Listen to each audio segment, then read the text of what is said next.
Everyone, happy Diwali আমার Facebook বন্ধু, YouTube বন্ধুদেরকে।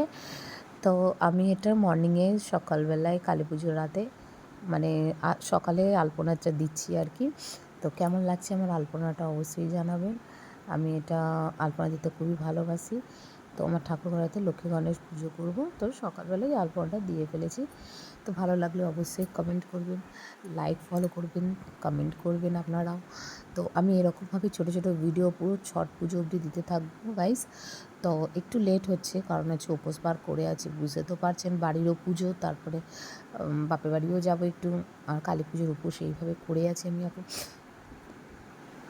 তো গাইস আপনারা এই ছোটো ছোটো ভিডিও দেখার জন্য আমাকে ফলো করবেন, আর খুব সুন্দর সুন্দর ভিডিও আমি ছাড়বো। তো গাইস আমার আলপনাটা কেমন হয়েছে অবশ্যই জানাবেন, আর পুজোর কিছু সামগ্রী আছে সেইটাও আপনারা দেখুন। তো লক্ষ্মী গণেশ পুজোতে কী কী লাগে, আমি কীভাবে করেছি সংসারের মঙ্গলের জন্যে, তো দেখুন গাইস। তো 5টা পান, ধনে, পয়সা কড়ি, হলুদের গিট, তারপরে এলাচ, লবঙ্গ, তারপরে তোমার আরও যা যা জিনিস লাগে দেখতে পাচ্ছেন ভিডিওতে, 5টা জিনিস আমি দিয়েছি। মা লক্ষ্মীর পুজো করেছি। মা লক্ষ্মীকে এইভাবে সাজিয়ে দিলে মা খুব খুশিও হয়, আর নিজের সংসারেরও মঙ্গল। মা লক্ষ্মীকে নিমন্ত্রণ করে, আরাধনা করে নিজের ঘর প্রবেশেতে নিমন্ত্রণ করে ডাকা হচ্ছে আর কি। তো গাইস আমার ঠাকুরটা কত সুন্দর হয়েছে, এবারে মা লক্ষ্মীর মুখটা খুবই সুন্দর।